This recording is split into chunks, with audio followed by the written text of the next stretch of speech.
All right. Well, we are rolling now back on Country Drive, and I am very excited to have Ron Petroff on. Man, thank you, Taylor. I appreciate it. I'm happy to be here. I was digging through some of the previous podcasts you've done and seen a lot of interesting conversations with some people I know, with some people I don't know, and really cool podcast you have going, man. I dig it. Well, I appreciate it. We just hit a milestone the other day. You know, I've been doing Instagram Reels a few months, and I got my first one to get a million views. Woo! So that's fun. Big, man. Yeah, absolutely. It's great to hit those landmarks. I mean, I don't think people realize, like, when you're whatever you're doing, you're in the content creation game, you're in the podcast game, you know, that's sign of growth. And when you're doing it organically and when you're trying to find your audience, you know, your people who are responding to what you're giving them material wise and to a certain degree helping guide it, it's rewarding when that happens. You know what I mean? That's an amazing thing. So congratulations. That's cool. Well, I appreciate that. And I'm excited to talk to you because most of the people I speak to, I get to learn a lot from. And you are what I consider a modern day grinder. I've heard that. My boy Shaq. Did Shaq call you that too? Yeah. Well, I'll be honest with you. He was like the hustle guy. You know, he's the hustle guy. He's the guy that's like gonna just keep on showing up. You know, that could be a good thing or a bad thing depending on how you rub certain people. But you know, just sort of being relentless about hopefully the right thing, not being an asshole. You know, like all the things that, man, just all the people that I've met along the way who I respect.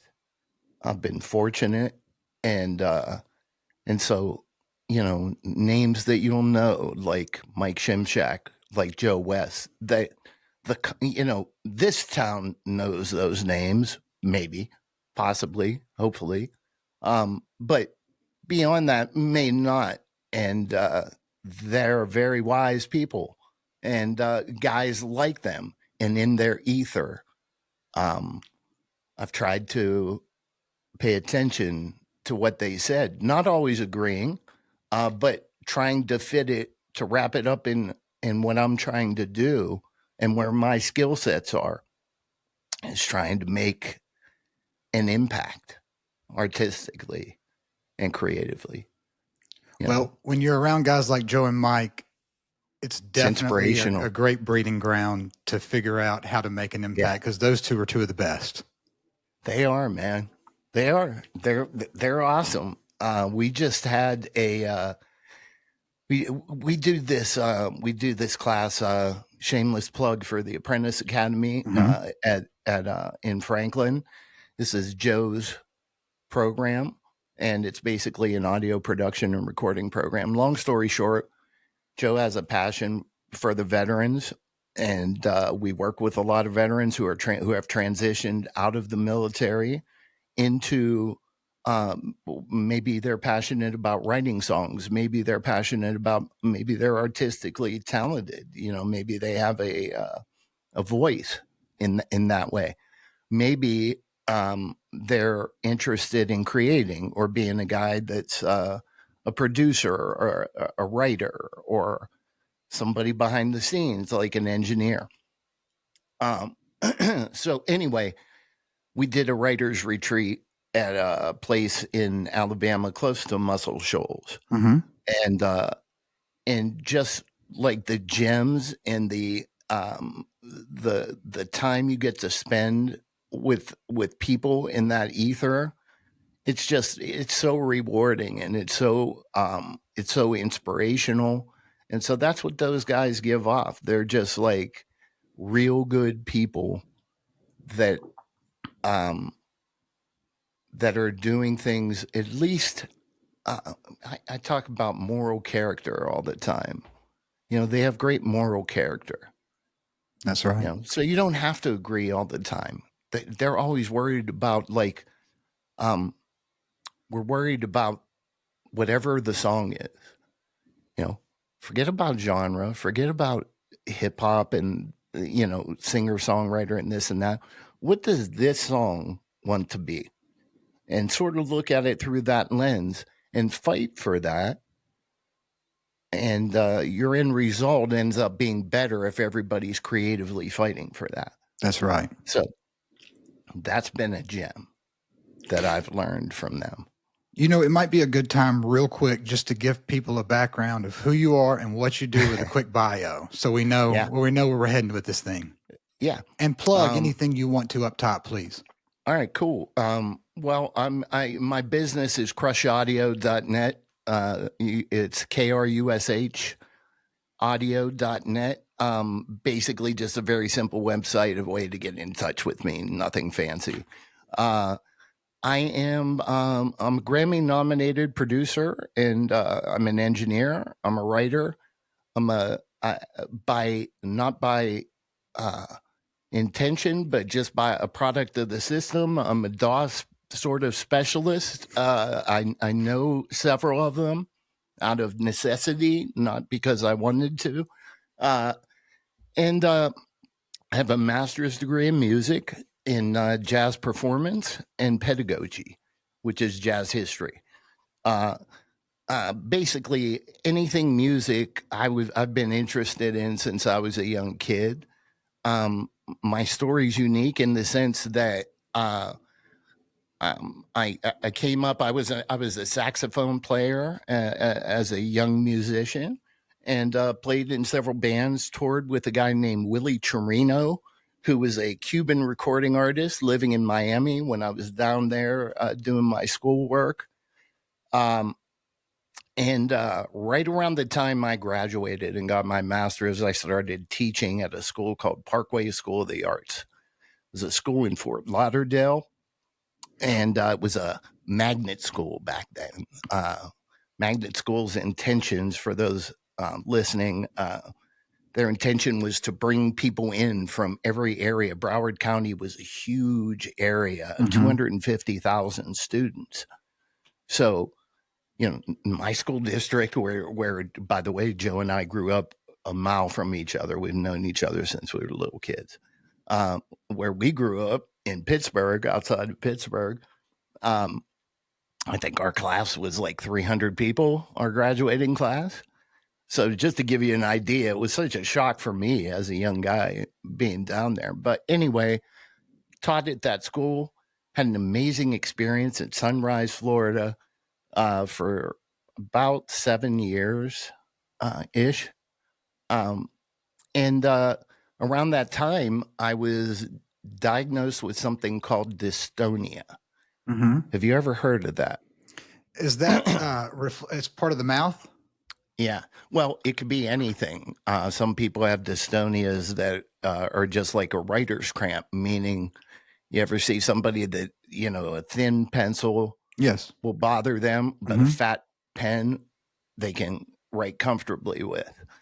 Some musicians, a lot of violin players, sometimes the you know, when you're playing a horn or a woodwind, the embouchure, you know, that you have to have massive amount of control when you're tapering notes, you know, and as a musician, there are some intricate things you have to do with your embouchure. I was failing in that area, and I was playing on cruise ships and, you know, doing the Florida club date scene. And my playing started to just like go to shit.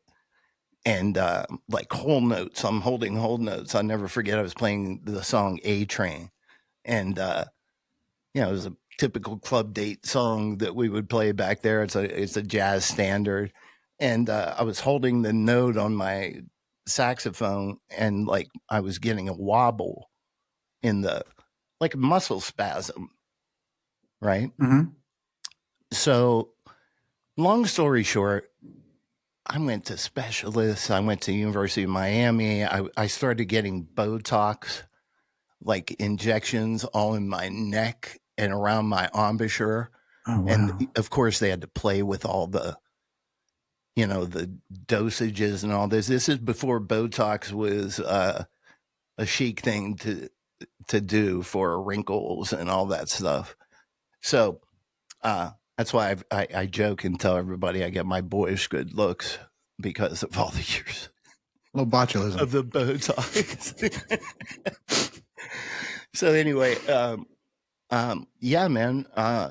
Basically, that was a turning point. It was like I had some connections. I had been touring with this guy, as I mentioned, Panama, Atlantic City, Chicago, here and there, around.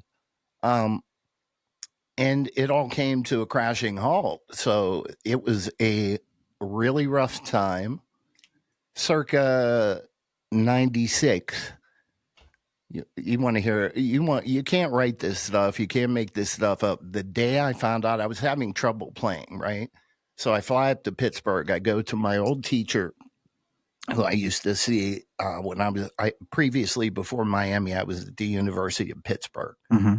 That's where I did my undergraduate, and Kent State. Anyway, I saw my teacher from up there since I was a kid. He was a big jazz guy around the city. And I went into and I tried to play for him. And hand to God, he starts crying. And he says, you have the same thing, I think, that I have. And I'm like, what is that? And he proceeds to tell me about dystonia and that he has stopped playing. The only instrument he could play is flute. When you're a sax player, you're required to play, if you're really a player, quote unquote, like flute, clarinet, all the doubles that a sax player would be required to play, or a professional woodwind player. And the only instrument he was able to continue playing was the flute, and it had something to do with the way his embouchure was versus holding the horn and having your teeth on the top of the mouthpiece as a saxophone player. So disaster follows. I have 3 children at the time, and my wife at the time. And I go through basically a period of self-destruction, like imagine the rock star lifestyle, only I wasn't a rock star. I just was like unwinding. And so 2 visits to rehab later. I've been. Yeah. So, and I remember being in rehab. So like all that, fast forward through all that shit, you know what I mean? And then I find myself like with this talent, I'm skipping through some stuff along the way. I was involved in programming a little bit back in the Cubase days. I was doing stuff with temples around Florida where they were scaling down pit orchestras at the time, right? So I was like the mini disc guy or the track guy. I don't know if you remember, there were mini discs in the CD era. They had these mini discs. I think I do. Yeah. Anyway, I was doing gigs like that, and I was involved in writing and arranging some stuff for some guys I knew from like guys who had cruise ship gigs, like a guy from the Fifth Dimension, right? Age of Aquarius. Oh, yeah. Right. So they'd bring guys like that onto the cruise ship. No offense to him, but he was awesome, actually. Super talented dude. But doing gigs like that and teaching. But as much as I loved the experience at Parkway, I mean, it was a tremendous, tremendous experience. I still have a group on Facebook. It's called Petroff's Kids. And these are kids that I taught they created the group. 90, 94. Oh, that's cool. 95. You know, they're now grown adults with kids of their own. It's amazing. But anyway, I decided I wanted, I finally got my shit together. And obviously, I have some addiction issues. So I decided to focus on something positive for once.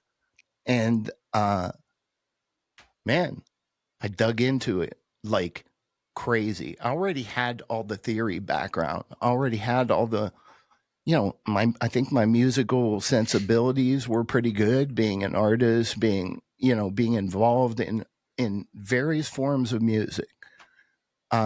Always grew up with hip hop. All my buddies were hip hop heads. That's where that love comes from. My dad played stuff like Three Dog Night. Well, I've never been to Spain. Yo, dude. That album. Oh, it's the terrific. album with Till the World Ends on it. And you can leave your hat on. Oh my God. And I mean, dude, I looked up the meaning of Three Dog Night. Do you know it? I heard the story recently. Please tell it. I'm going to paraphrase. I don't want to butcher this, but it's an Australian thing. And back in the day, I guess hunters with their dogs, like when it would get super cold, the coldest, they would nuzzle up to their dog to warm up. Right. And the longest of those would be a 3-dog night, where you'd have to have 3 dogs around you to stay warm. That's what I got from it. I'm paraphrasing. No, it's very similar to what I heard, because I remember being fascinated when I heard it, and it was something about keeping warm with the dogs. Yeah, I was just thinking, is there some meaning behind this name? There has to be. There has to be. Right? So, Blood, Sweat, and Tears, Chicago, Stevie Wonder, Billy Joel. That was my dad. Yeah, good range. Good range. And I got to say, he was never a Beatles guy. So I was never a Beatles guy. And I know that's crushing to some people, and I'm sorry. I'm into it now, you know what I mean? But as I've gotten older, but I was never exposed to that side. Mm-hmm. I was exposed to Led Zeppelin, to Pink Floyd, to, here we go. The whole shebang. And Herb Alpert, and Jesus, Songs in the Key of Life, Stevie, Gladys and Knight and the Pips, Roberta Flack. That's where I just love groove music. Let me ask you that.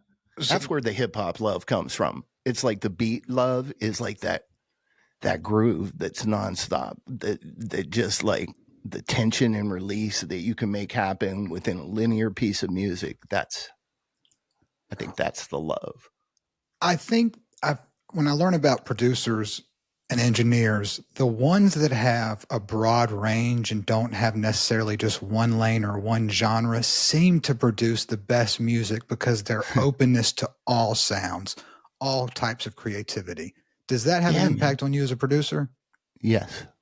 Yeah, it does. And I hate to be, I always struggle as a producer, especially in the hip hop space. A bunch of heads are going to nod up and down. Space is the place, mm-hmm.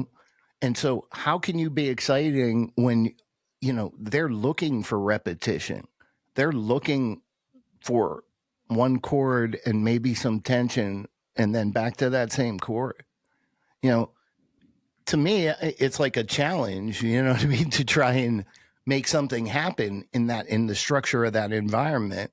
But as any creative would get, I get tired of that. Right. I want to hear somebody playing giant steps changes. You know what I mean? I want to hear somebody playing. I'm joking, but I want to hear some sort of natural chord progression, or somebody throw a gem at me every once in a while, like a flat 4-1, give me some kind of, give me one of those rock chords, give me something, so that's where I've been like, I sort of respect the space that I'm in.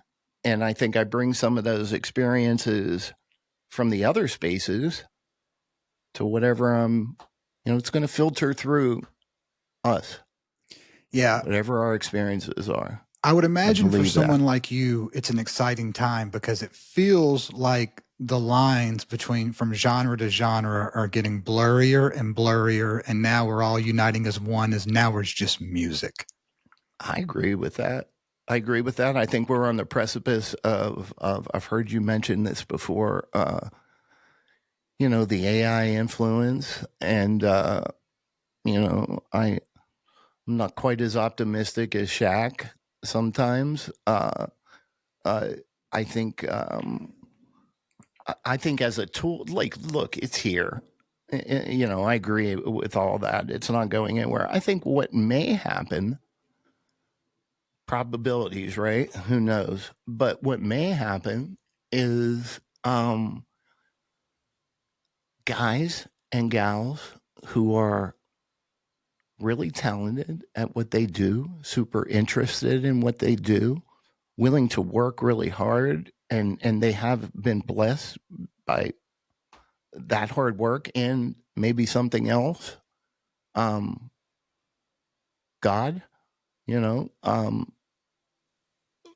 that's going to come with a price, because if we go in an inauthentic direction or an artificial direction, maybe it goes back to Bach and Mozart, and maybe the music is valued, or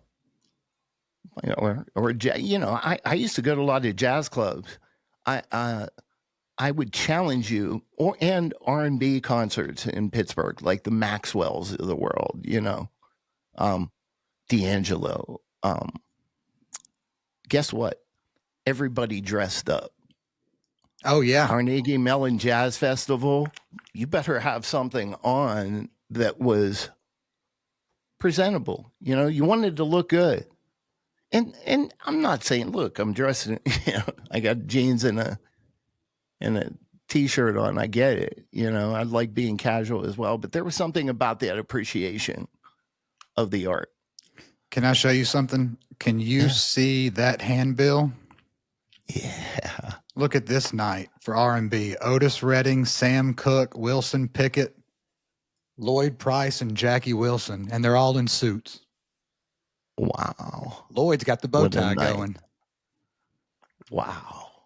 So yeah. So R&B back in the day, you didn't just go to enjoy it. You went dressed to the nines. Yeah. It was, excuse me. It was amazing experience, like, and it was just, I don't know if it was amazing. It was part of the experience, and looking back on it, it seems like it was special. We haven't ever talked about saxophone players, but since you're a sax player, I'll go ahead and just get this one in. Give me like the top 3 sax players of all time for Ron Petroff. Wow. Man, I'm going to give number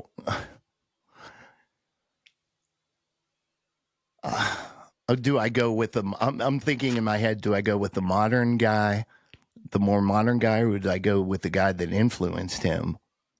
I go with the guy I grew up with and I love the most, Michael Brecker. Okay. It's one of my favorite horn players ever. Why? Excuse me. Cross genre, James Taylor, you name it, session guy. Not to mention the Brecker brothers and that whole thing, the electric jazz movement and being involved in that whole thing, skunk funk for all you jazz heads out there. One of my heavy metal bebop, one of my favorite albums of all time. So Michael Brecker,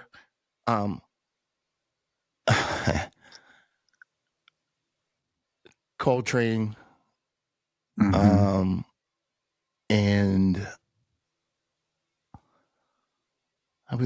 I don't know if you ever heard, guys. Steve Grossman is a beast. If you've never heard of him, Chris Potter is a beast. If you've never heard of him, so I cheated. I gave you 4.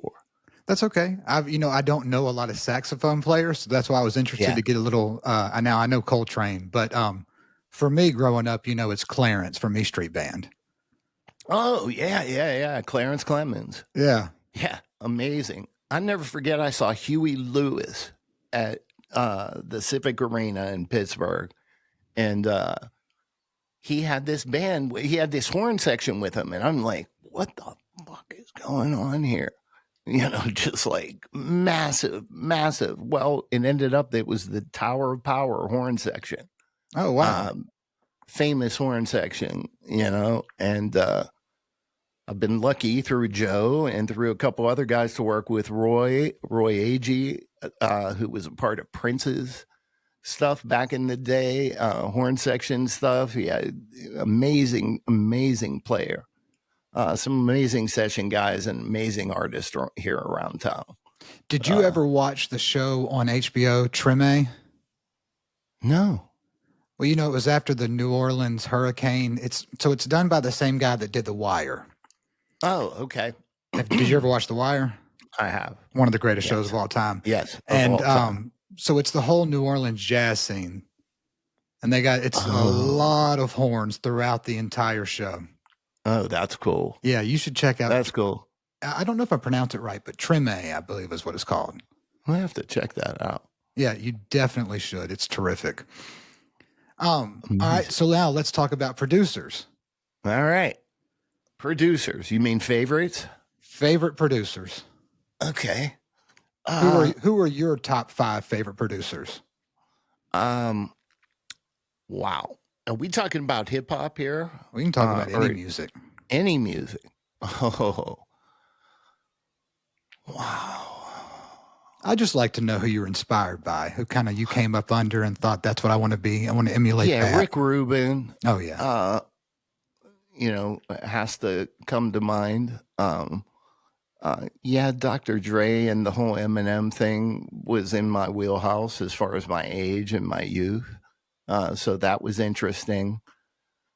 I was thinking about Outkast, because like that was huge for me. And I'm, other than the guys in Outkast like Andre and why is it slipping my mind? Anyway. Oh, Big Boy. Yeah. The production team behind that, I know Andre is involved in that, but the Dungeon Family. Yeah, I don't know the whole background story there, but the Stank On Ya album and that whole thing, oh man, amazing. So Scott Storch, being from spending all that time in South Florida and being influenced by that music, and then I don't know if it's like an actual quote unquote producer, but like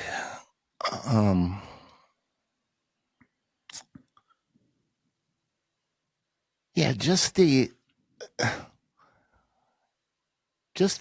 all the James Taylor-esque stuff, James Taylor, Carole King, that vibe, and I know some of those records had some crossover there, but yeah, that would be it for me. So sort of a little bit in each area, and jazz wise, I didn't even hit that, but there are some obvious ones there. Terrence Blanchard is an amazing, from the film scoring area, from Mo Better Blues to, countless films. He's had some amazing success in that area, and he's an amazing trumpet player as well. I don't know if he's passed or not. I think he may have. You know, two things that you named is you named Rick Rubin, and who I think is the greatest producer of all time, and I think Outkast is the greatest rap duo, rappers, whatever, solo, duo, group, whatever you want to Uh-huh. say. They're the best ever for me. I always thought I have to agree with a lot of that. I mean, I love Rick Rubin and think he's very wise, and everything he touches doesn't turn to gold, but it turns into whatever it was supposed to turn That's right. into. I think his And book. that's okay. Have you read his book? I have it, and I have not started it. I'm It's not good about reading. it's just I so listen to audiobooks better than I sit down and read book. well. I think he did the audiobook and he did it himself. Oh yeah, okay. But The I would imagine creative, what's the it called? creative act. Is that what it's called? Okay, I'm not sure. But like my buddy posted this morning one of his quotes from the book, and it's just so perfect.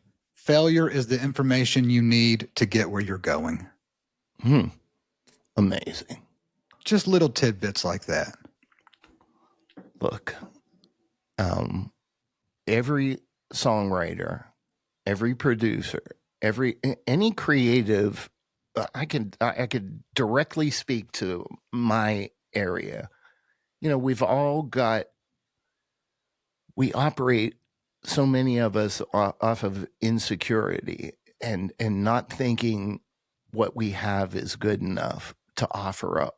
It's such a personal thing for us, you know, for creatives in general. When you're coming from the place of writing a lyric and exposing yourself, you know what I mean, and exposing your history or who you are as a human being, it's a very personal thing, and producers feel the same way as songwriters. It's all in the creative space. So yeah, it's like you're going to fail a lot, but you have to realize that you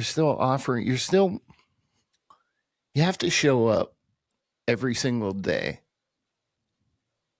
and just be in the moment as best you possibly can. You know, meditation, whatever gets you there. I've been a big proponent of that, and I'm a guy that can't sit. You know, I had a hard time sitting still for a moment, let alone 13 minutes, 21 minutes, you know, whatever the case may be. But just clearing yourself, understanding that that's not you can't, nobody, I mean, look at a baseball player. 30% of the time they hit the ball, and that's worth hundreds of millions of dollars in that arena. Nobody goes undefeated as far as boxing's concerned or UFC's concerned. Nobody goes through a sales career without having massive risk or loss a part of their story, who's been extremely successful. So you have to push through that, and that's difficult. Some people will, some people say they will, and I've been on both sides of that. Well, let me ask you something. So when you have an artist and they Yeah. come to you and y'all have kind of completed the process, I know the process is never complete, but you have to find a stopping point. You got to. And they look at you with that look of, you have fulfilled my vision. You have helped me, guide me on this path, and I love the final product. What does that mean to you as someone who longs for connection? That's everything. Everything. Everything. All I ever want, I don't care. I want, just like anybody wants, you know, you feel like if you have certain skill sets and you have something to offer, you feel like you should be rewarded financially according to that skill set, right? That's a polite way of saying, pay me, please. Right. But aside from that, honestly, the money, we don't do it for the money, because the money goes, at best, it goes like this. Some people, it just goes like this, and you know, and they keep on trucking all the way through. So in order to make it, you have to be a bit delusional, and you have to be doing it because with the understanding that if it never happens, and for you, that's satisfying enough that you would consider this is successful, you have to enjoy the process of what you're doing in order to continue doing it, or it's sort of like the definition of insanity, right?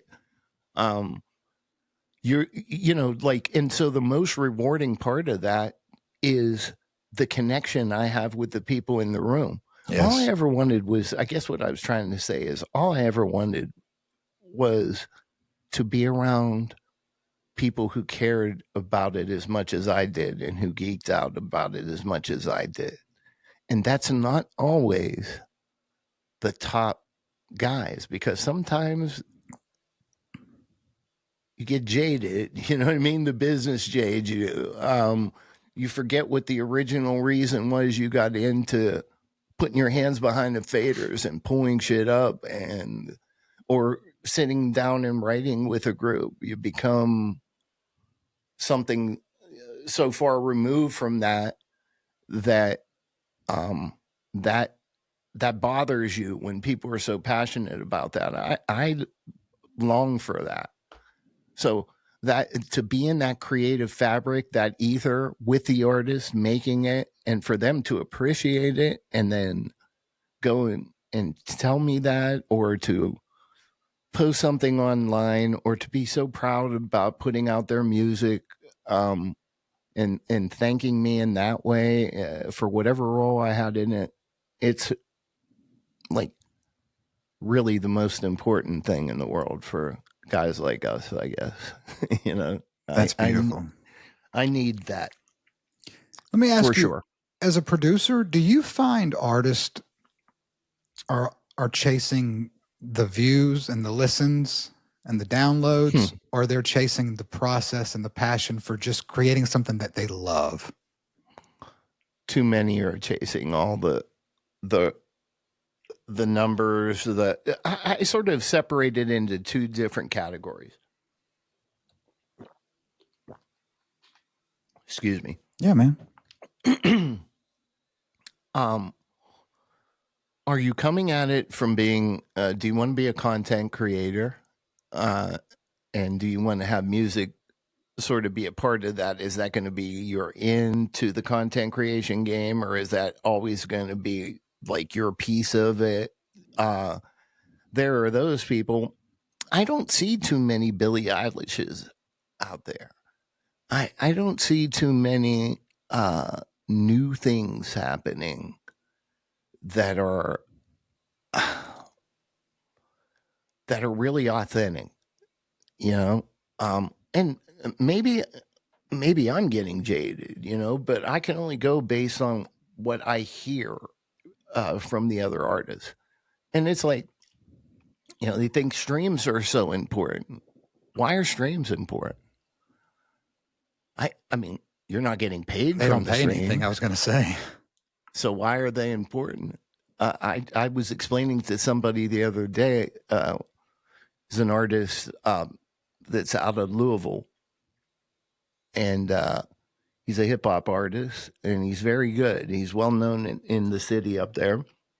And anyway, we were talking about just that, about like rollout plans for upcoming projects, things like that. And it was like, well, we got, you know, how are we going to maximize streams on this or that? And I was like, we need to maximize live performance and organically going and touching some people outside of where home base is, because the streaming numbers are inconsequential.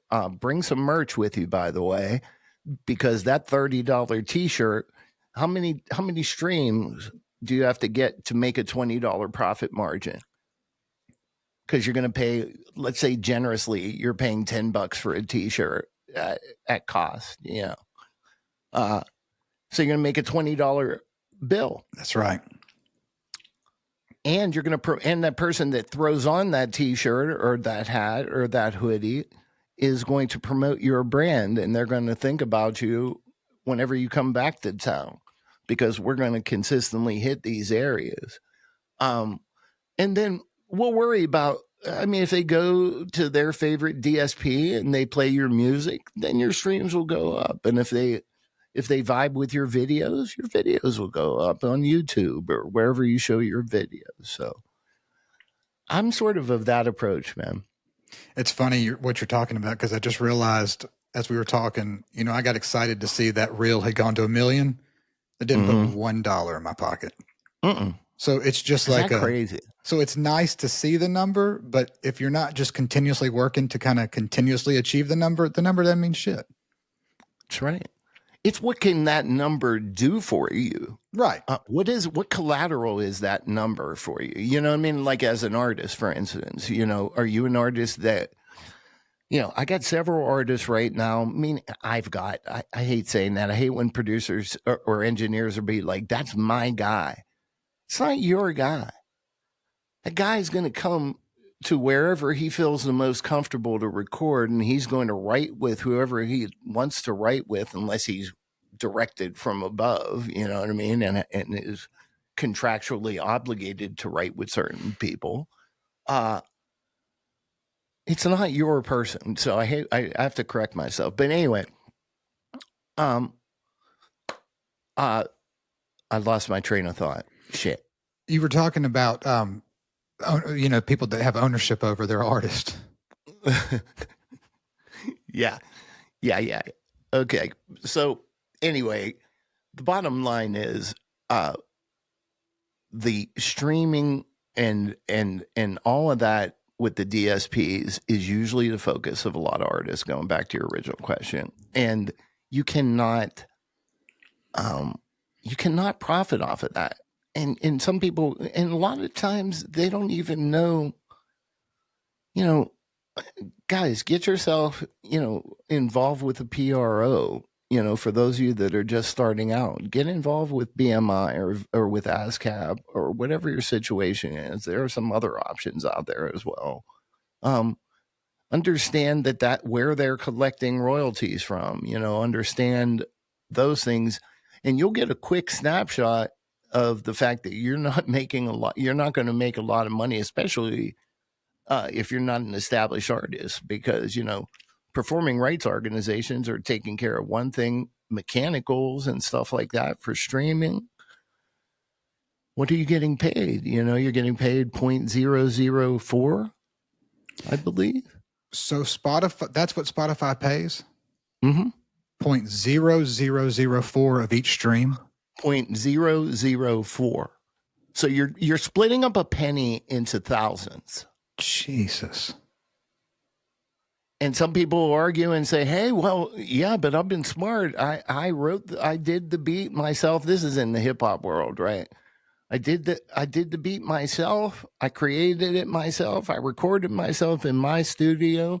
I own the publishing and I own the master. I own 200% in BMI world, right? Okay.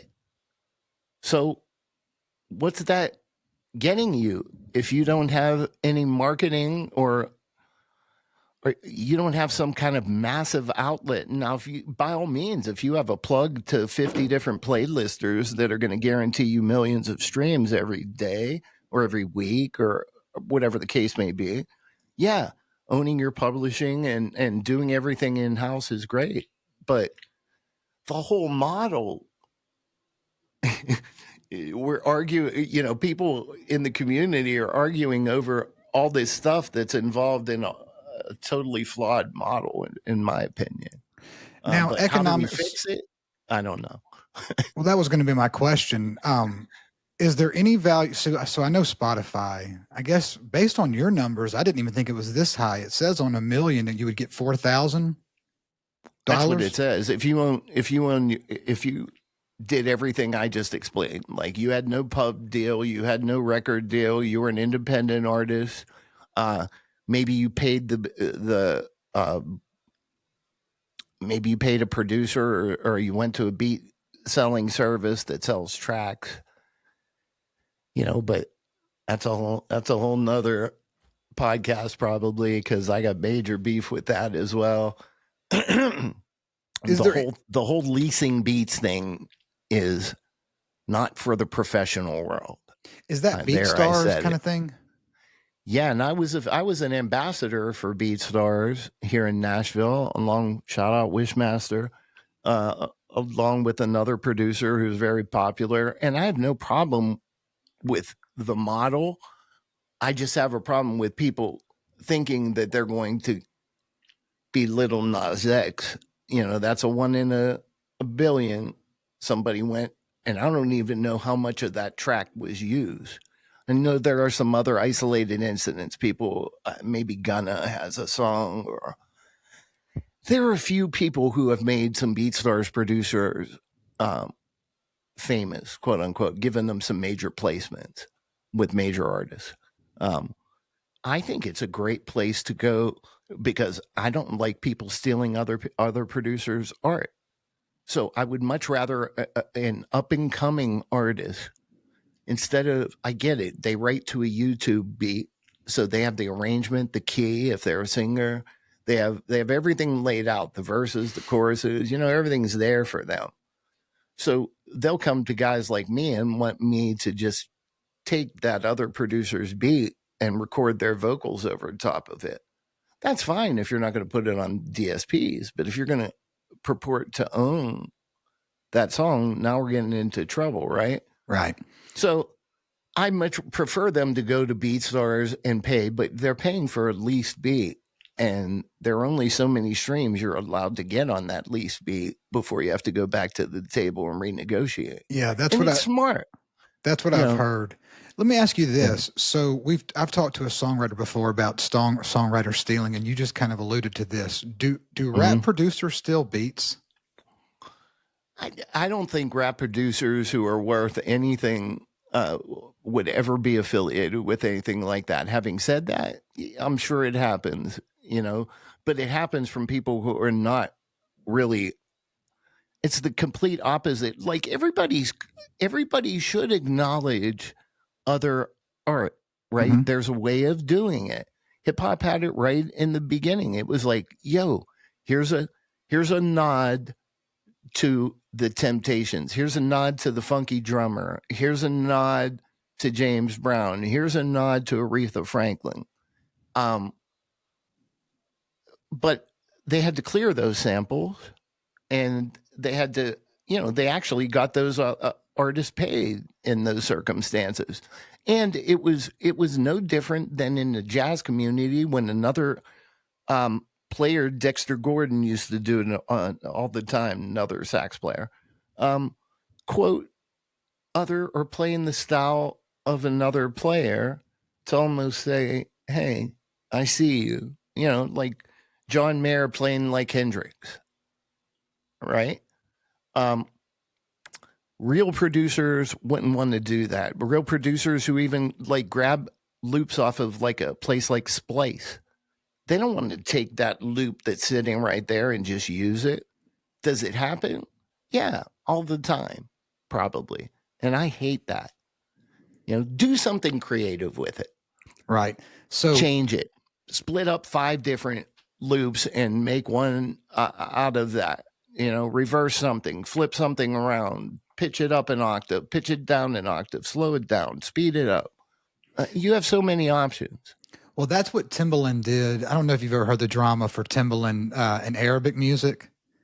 So I'm a big, no. I love Timbaland. I love his music, man. The stuff he did with Nelly Furtado and Justin Timberlake. I mean, any stuff he's done for Jay-Z is all terrific. So the reason I mention it is because it's been freaking 15 years since I heard about this, but I speak some Arabic. I have family in the Middle East. Wow. Okay. So I used to listen to Fairuz, and I was like, man, if Outkast would sample this, it would sound amazing. And then I find out that Timbaland has actually been in some lawsuits with some Arabic singers, because if you go on YouTube and you like type in Timbaland copies Arabic music. Oh, wow. I knew he was having some issues with some other stuff that had to do with beat makers or something like that. But yeah, and it's not to throw shade on him, but like my point of that was kind of to your point. So when I heard the songs next to each other, I was like, Well, they sound very similar, but I loved that he was using that as an influence on Hmm. his music. I think you have to sometimes draw a line between, wait, is this being influenced by something or is this stealing something? Right. Hey, I'm, how do you make a, I made a track. This is maybe a year and a half ago. I was listening to Herbie Hancock, and Herbie Hancock had this old song called Chameleon, and very distinct bass line, like you can't miss it, right? Um, so I took the bass line and I did something totally different around that bass line, moved it around a little bit, kept a couple of the signature hooks in there, and built something totally different around it. Now, did I steal it? I don't know. I mean, that just feels like it's kind of an inspirational thing. Right. So it is a fine line, and it's usually a money A thing, money right? grab. So like, I don't think anybody's going to care if Crush Audio samples, you know, Midnight Train to Georgia, until the sample of Midnight Train to Georgia has an artist on it that has 2 million streams in a week. Right. And then, Then they come calling. right, Well, I'm right. getting to the point as a music fan where I kind of realize as long as music has been around, it there's just so much music and so much stuff to be inspired by. If I hear something and it sounds a little like something, I can't get my panties in a wad. I mean, Mm-mm. we're running Yeah. out of We got 12. room on new We got 12 creativity. notes, you know what I Yeah. mean? Like, we only got 12 of them. Uh, so including the octave. So yeah, there's only so much. I mean, there are infinite combinations because, in music, it's not just, uh, for the people listening, it's not just, playing the notes, it's the rhythm and the space in which the notes are played. So you have an infinite amount of combinations between 12 different keys in music, major diatonic keys, and then all the rhythmic applications that you can provide and all the combinations of all those things. Yeah. So one big puzzle, man. What do you think is the best era of rap? Ooh, I'd have to say 90s. Like mid to late 90s. There was a lot of great stuff. It's been great up until uh, there's still some great stuff coming out, but there obviously there's so much shit going on right now. Oh, And I wouldn't want somebody judging me prior to going in. However, I mean, it just seems like it's insurmountable. But who knows what's going to happen? But that's sort of holding everything in this weird pattern, And these are idols of mine. You grew up listening. That's what makes it so difficult. And then they hint at stuff about other idols of ours, like Clive Davis. oh His gosh, name keeps yes. coming up. His name That was keeps an coming up. idol of mine. Whitney Houston, man, he was involved with all the jazz cats, and I mean, he made Jay Kenny. Z's an idol of mine. Jay Z, the Black Album. I mean, just so many favorite times in my life associated with some of that music, and I don't know, man. I think it reflects in the whole community and what's going on. Maybe not the youth. Well, I'll say, the Diddy thing, what it has made me realize is that for all the different kind of rap out there, if you're a rap artist and you're trying to get on and get that opportunity, you need to have a strong moral compass. Boom, boom. There are There's that. people that are going to ask you to they're going to test your limits every day to see how far you're willing to go. And it seems like right now, and look, this goes to rock, this goes to country. There's scumbags in all types of music. Oh But man, right now, I think the emphasis is on rap, and it's like, hey, you want to get in this game? Do it for the love. Do not be willing to sell your soul, because there are some people in rap that are out there trying to manipulate and take advantage of you, and you got to be very 100%. careful. Very, very, very careful. Um, you have to watch your surroundings. And I tell artists, the artists that are going to be successful, in my opinion, in the hip hop space, are going to model something like this. Uh, Obviously, an artist that appeals to the demographic that's the most popular, right? So maybe not teenage kids for hip hop. This is adult material. So let's say 18 and up, but really that 24-year-old demographic that goes to whatever, mid 30s, whatever. Uh, that that artist that appeals there has to have some sort of team set up. The days of being hot in the street and somehow finding your way to a record label and a sweet advance in the deal, we all know that's all over, right? I think the audience probably understands that. Mm-hmm. If they don't, that's the way it is now. I mean, those days that doesn't really exist. However, um, if you have so all the more reason to have a team. You have to, if you were smart, if I was building the ideal, I'd said that about the artist and the demographic, I would have one of my buddies in high school or in college is the graphic designer guy. He's the guy who does all the graphics. He's also interested in photography and video, but he's really a computer content guy. He could do some of the other stuff. I'd have a guy that was the camera guy that loved all the video stuff. It was everything about video. And you have a couple friends, gals or guys, also who aren't inclined in the music space, but they're in the accounting and financially minded, numbers people, and sales and marketing kind of minded people. A personality. There's your ideal, and grow.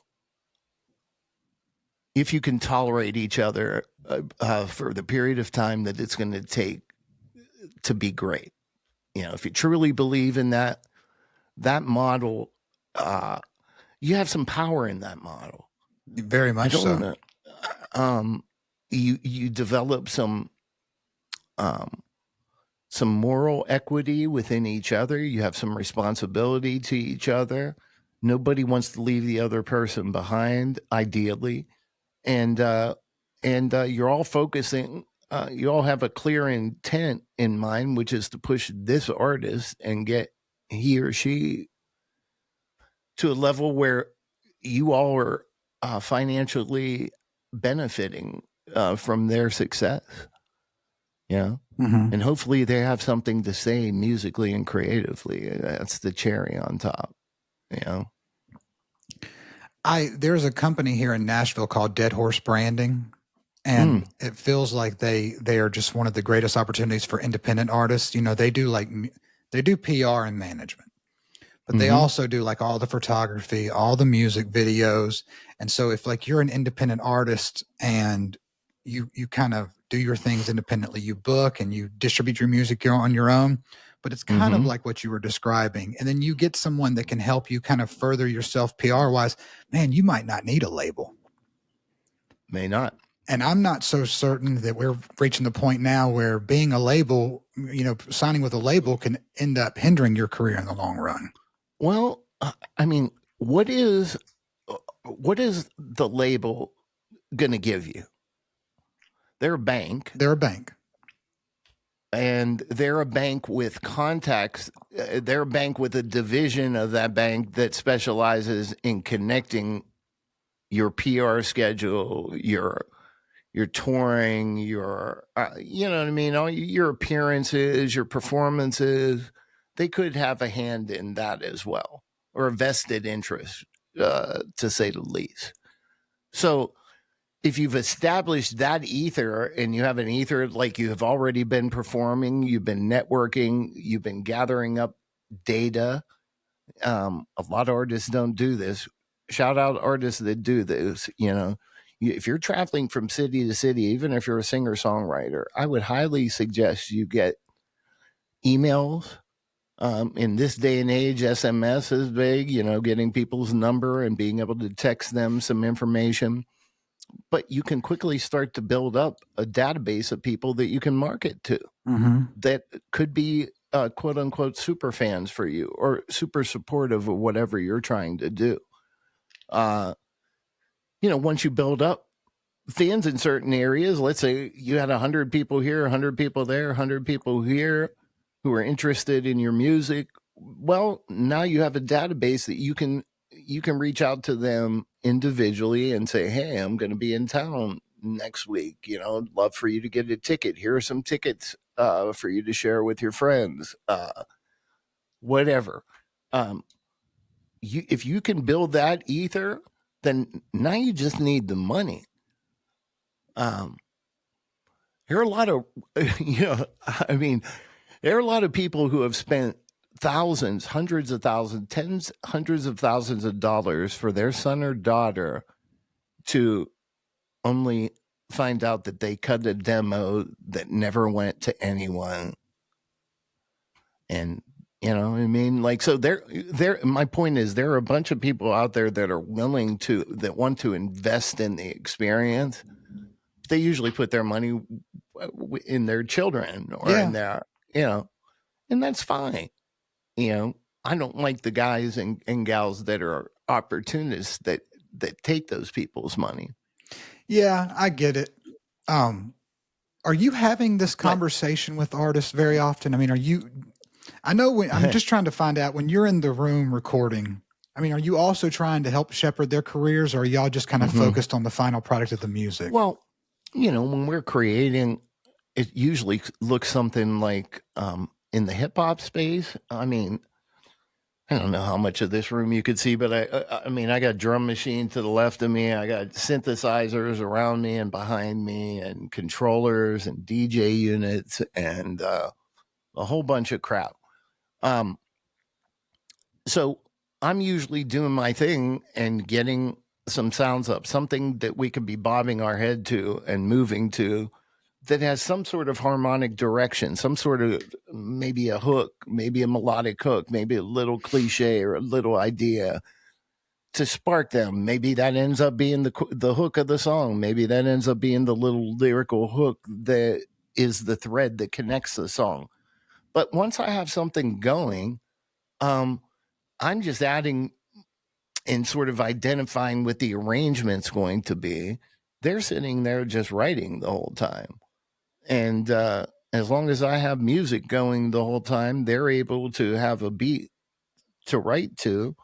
And oftentimes they'll just start either verbalizing the actual lyrics or what it's maybe going to sound like. I'm going to sound like an idiot, but, walk back on them. You know what I mean? They'll do shit like that. You know what I mean? And they'll go through whatever their delivery is going to be, whatever their punchlines are going to be, and then they'll start filling in more and more of the lyrical content. Maybe an example of how, like a percentage of the artist's work. And I'll just keep on building until we get to a place where probably we have some sort of hook idea, some sort of chorus, the biggest part of the song, right? In hip hop music, it spans off of that, right? You got the biggest part of the song. Maybe I'm going to take the drums away. I'm going to strip everything, and that's going to be the intro, the first 4 bars of the song, just the pads, or whatever musical content's going on. Drum fill's going to hit, and boom, we're into the biggest part of the song, 8 bars. And after that, we have a little post-chorus, like 4 bars, 8 bars. And then we're into the verse. You know what I mean? So, I'm thinking along those lines whenever I'm creating with them. But in our off time, when if somebody's having a smoke outside, if, We're just sitting BSing because we're taking a break, giving our ears a break, giving our brain a break. Those are the times those conversations come up. And yes, I do. I try and help them understand that, just be authentic. We don't have to follow any kind of algorithm or the best songs are going to be the songs that come from the energy that we're creating. That's right. And if the verse has 9 measures in it, then oh well. Maybe it's weird. Maybe it doesn't work. Going back to earlier in our conversation, they're not all going to work, and that's okay too. But I do try and help them think along the lines of what's going to give you the most bang for your buck, revenue stream wise. Think about multiple revenue streams. Think about your fans. Think about how you can market to them. I've had people come in here that have recorded for years, and I don't know that they've ever performed once. So what's the point? You're going to be a streaming sensation? Well, that's like a lot of the TikTokers right now. I'm not sure if they've ever done concerts. I mean, and maybe, somebody's going to end up making it work. The question is going to be, are you ready for the lights when you have to go out and perform in front of a crowd? That's my concern. Yeah. I can hear how ready you are. I've seen plenty of people. It happens all the time in the real studio when you're in there with, the big boys, so to speak, like the Joes of the world, and you're coming in there and you got 3 hours to cut 5 songs, and you better sit down there and know how to play and know how to get it quickly, because if you don't, you're just going to get left behind. And I've had a lot of people who, think they're ready for that. You quickly find out they're not. My first question is always, like, in that environment, like, how comfortable are you with a click? That'll tell you a lot. Oh, really? Yeah. Yeah. Well, I mean, if you have somebody that's coming in as a band off the street, you know what I mean? Like, they're a band that's been playing live or whatever. They don't, not a band that's playing with track or anything like that. If it's something like that, or it's somebody that's a songwriter that just writes and sings their own songs, they want to come in and record that stuff. A lot of them do not want to play to a click, or they're not accustomed to playing to a click, which presents other problems. Interesting. Yeah. Yeah, I imagine you, Joe, and Mike have a longer list of people you're not calling again. Because Joe, those guys are way more experienced in that world than I always for defer the session to musicians. them. Yeah, but I mean, they have their guys, and why wouldn't you? You know what I mean? Like, people that deliver that, and also friends. Like, what? Who would argue with calling Near Z to play drums for you? Yeah. One of my funnest nights was getting to work with you and Joe and Mike when we were doing the TV show, and you and Joe and Mike were behind the board. Oh man, you mean when we took the picture of the little one was there too? Yeah, there was a kid there. Yeah, right. Exactly. Yes, it's still in the works, so we won't say too much. But yeah, that was fun getting to watch you, Joe, and Mike all on the same frequency, jamming out. Yeah, man, they are. I wish we could. COVID, Taylor. Like, COVID was rough. Yeah. COVID was rough for your industry. That's what I understand. Yeah. It was like everybody got isolated, and it's never really been the same since. I think we're all just sort of getting our bearings again. Some people who were out on the road, they had to run back and get back out on the road because they were without a major source of income for them. But yeah, it changed some things. But one thing that never changes whenever you're around people that you're comfortable with is it's just like riding a bike. you know those guys and those gals. Like I know anybody that is in that world has been, I don't know if they've been vetted, but they just wouldn't feel comfortable coming there. Yeah. You know what I Yeah. mean? Right. You know, too straightforward for you, no sneakiness, no bullshit. Uh, you know, no crazy orgies, no drugs, no crazy shit going on. I may or may not smoke a little reefer every once in a while, but we'll keep that on the down low. But my point is just good people. A couple cigars and maybe a snort of whiskey every once in a while. That's it. Yeah. And really just fighting for whatever the project is. I mean, we've done things over there that I never would think a group would be able to like grasp. We've done some productions over there that were like really big things when you look back on it. We did a Royer session recently. It was like I don't want to say I don't want to do I don't know how when that's coming out, but anyway, it was basically a shootout thing. Yeah. But the point is, we had 40 microphones going at once, maybe 48 inputs Jesus. going at once. We had every instrumentalist double mic'd because it was a shootout situation. Right. So it was one microphone company and the other microphone company. And then you had the whole rhythm section, guitar, bass, and like 20 horn players.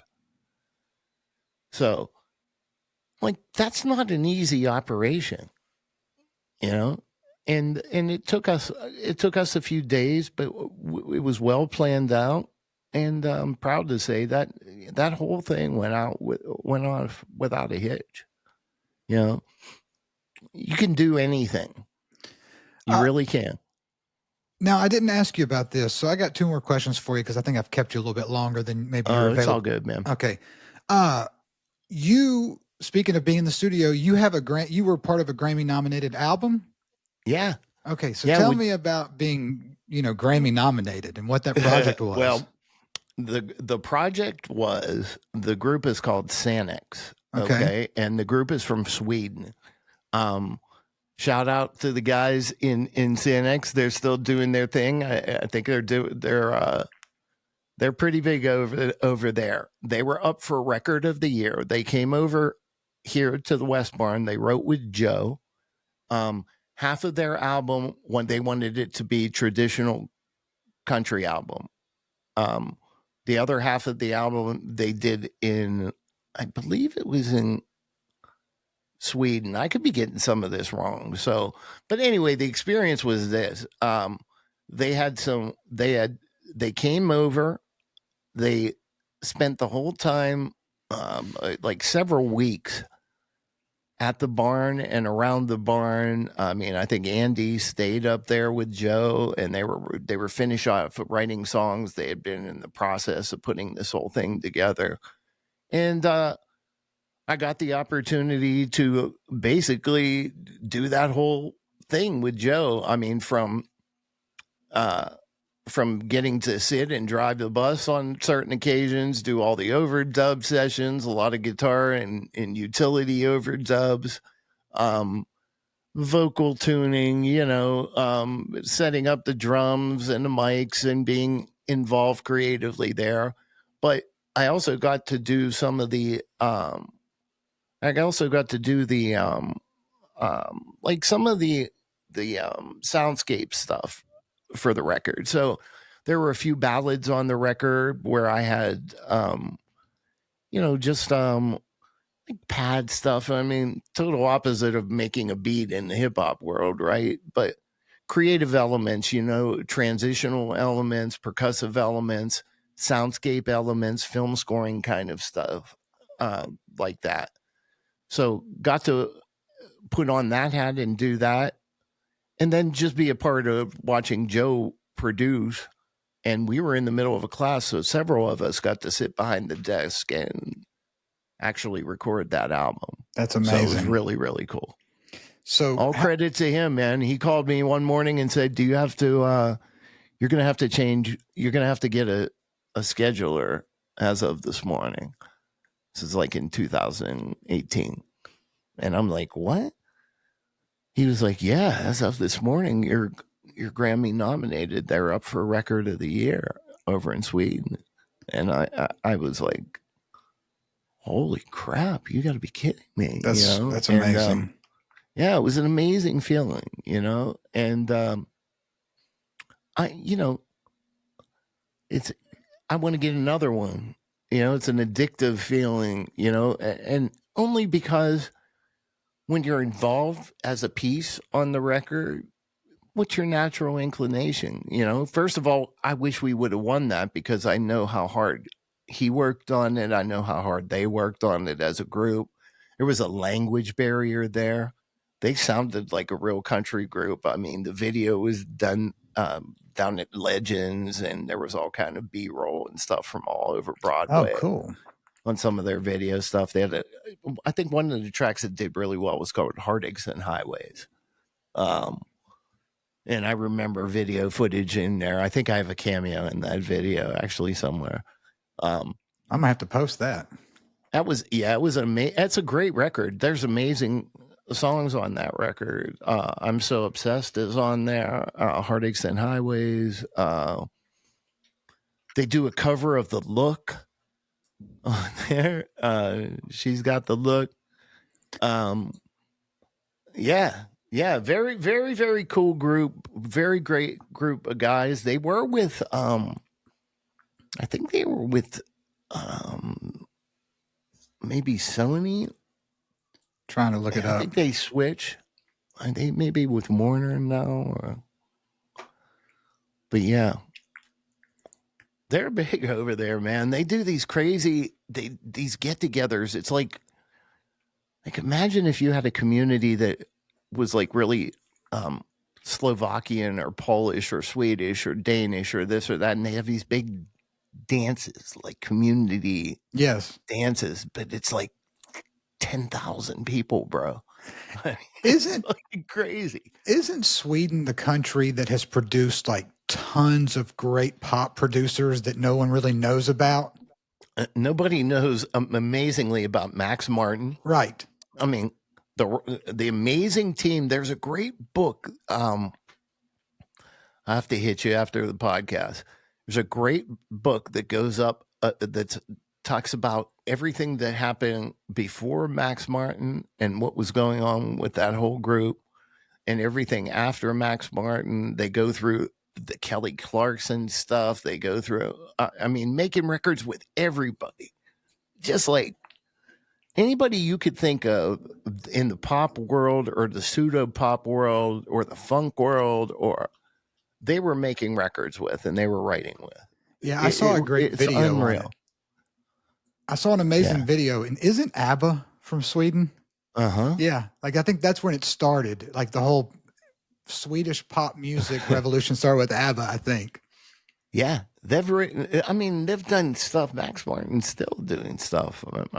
Just amazing writer. And I think people go over to Sweden to work with him, if I remember from the video I saw. He certainly has that cachet. If he doesn't choose to go to come over, they'd have to come to him. Yeah. I just love great producers. That's why I'm so grateful for you coming on. I just, Joe West, you, a guy like Max Martin, a guy like Rick Rubin, if their names are, somebody like Rick is a little bit different, but if the names are not out there, I wish, people would dig in and kind of learn who these producers are. We're not as big nowadays in the digital era and liner notes. So you kind of have to dig to find out. But if you do, you kind of start to learn who are taking these artists to the levels that they're reaching, because it's not always just the artist. I've actually learned from many producers that have come on the podcast that sometimes there's a lot of hand holding.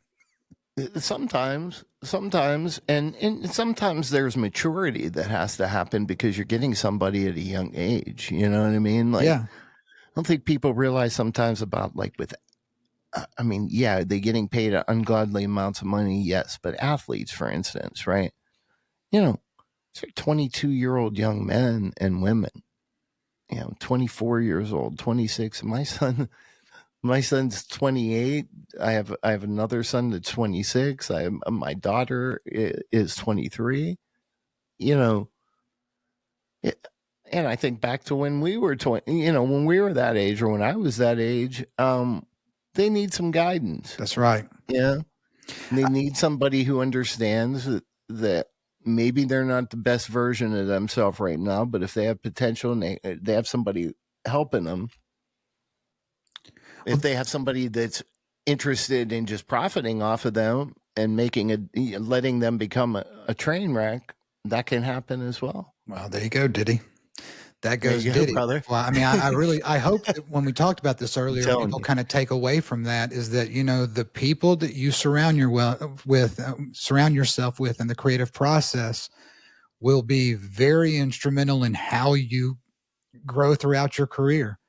They're going to be Right. your spirit guide, especially for the young artist. It's not just I'm hooked up with the producer. Are you hooked up with the right producer? Are you? Yeah.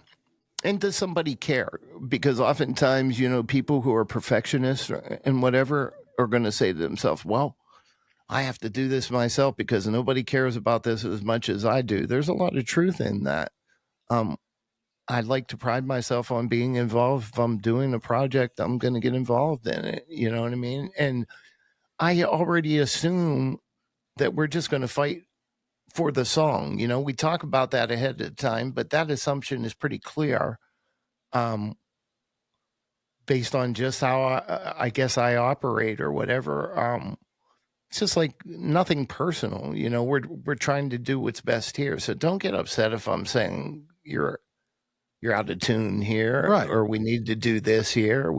No, it's no big deal. I don't hate you personally because, you're having a rough vocal day. It's not. But again, you have to, I've learned that from those guys and a bunch of other professionals about there are ways of managing. You got to be a little bit of a psychologist, and you have to understand and put yourself in their shoes. You know what I mean? Like if it's somebody coming in to record, for instance, and they're nervous, possibly, you don't want to continue making them nervous. Never quite understood that. You don't want to be grandiose in the room and they're gonna be a train wreck. You know what I mean? Like you want to try and advance the session the best way you can. You know what I mean? Get the best out of them. Yeah. What is your advice to people on the drive it takes to make it? As a grinder, I'm excited to hear your answer on this, and not just have that moment of glory, but sustain a long, remarkable career like you're doing yourself right now as a producer and engineer. Man, thank you. You're giving me a ton of credit, and I appreciate that. You have to look. I'm going to go deep for a second. You have to be happy with yourself, and you have to be happy with what you're doing. And and I know that sounds cliche, but hear me out, right? If you're in a situation where your reality is you're doing something that you hate the whole environment. You hate the political climate you're in. You don't like the necessarily the people and their moral character doesn't line up. First of all, who cares? Get out of that situation. Be brave enough to step into a little bit of fear, because your success is going to come from how passionate you feel about what you're doing. My drive just comes from the fact that I can't go without it, man. I have to keep on learning. I have to figure out how I'm going to get to another level. I still have moments where I'm feeling like it's almost like it's never going to stop, because whatever level you achieve, if you have that mindset, you're always going to want a little bit more out of the mix. Let me squeeze another dB out of this. And maybe I can make the low end a little bit tighter. Maybe the vocals aren't, it's not Serban Ghenea fuck, I got to try again. You know what I mean? It's not insert your favorite mixing engineer or your favorite creative. I wish I could do that. Even when sometimes we have to just appreciate the fact that we're on this never ending journey. And as long as we're pursuing what we really enjoy doing, or we're making time for it, because I get it. Real life happens, and there are people out there that are not, they're doing a 9 to 5, but you still have time to find your passion, embrace that. It'll bring you joy. That's where my joy comes from. I'm just excited to learn new things about music and to be around other creative people because, man, they teach you. That's right. Yeah. Absolutely. So, well, listen, Ron, I appreciate you, man. This has been a lot of fun for me. A lot of fun too, man. I'm blessed. I appreciate you. I can talk with the best of them once you get me going, dude. So, well, I apologize if I over talk. No. I'm actually, now that I'm doing this online, I'm starting to do more longer podcasts. So if you can come back on in the future, we can talk more and more all day. And shout out to Mike Shimshak for setting this up too. Oh man. Shout out to Mike. Shout out to all the guys in the crew. You know who you are. Just great creatives doing great stuff. Shout out to Mike Piazza, Johnny Black, the whole crew of guys that I haven't. I'm shouting these guys out. I've seen Mike recently, Piazza, great engineer, by the way. Anyway, that whole creative element and everybody who's affiliated with them are just gems. Now Mike isn't formally a catcher, is he? Catcher? Mike Piazza, the famous baseball player. No. And maybe I screwed his name up, but I'm pretty sure that's how it's spelled. We call him Pizza. Oh, that's a good name. So that's his nickname. I'm not sure where he got that from, if it's just the obvious, he loves pizza, or if there's a story behind there. But yeah, I got to visit him the other day. He has like a whole immersive room. Oh, wow. He's into the immersive, doing the immersive mixes and stuff like that. Oh, sweet. I want to check that out. Super talented dude. Oh, yeah, hell yeah. I could link you up. Mike is the guy to put me in touch with him. Mike's the Sherpa. He is so the Sherpa. I love that man. I mean, I wish I could him. I wish I could put into words what he means to me. My conversations with him are just some of the funnest moments of my life. Off the podcast, we do one podcast together, but just talking to him every time it's a spiritual journey. Yeah, man. Yeah. Great people. Hang out for 1 second, but y'all, we appreciate y'all tuning in. Plug one more time, if you will. Oh yeah, crushaudio.net. That's my business. That's sort of the hip hop side of things, but I really am more than that. I work out of the West Barn. I teach at the Apprentice Academy. So just look me up if you have any kind of creative endeavor that involves any kind of production, modern music production and beyond. Hit me up. I think if you'll go on Instagram and follow Krush Audio, you're going to find out that Ron is 24/7 pedal to the metal, and that's the kind of person you want to be involved with. All right, that's it. Appreciate y'all.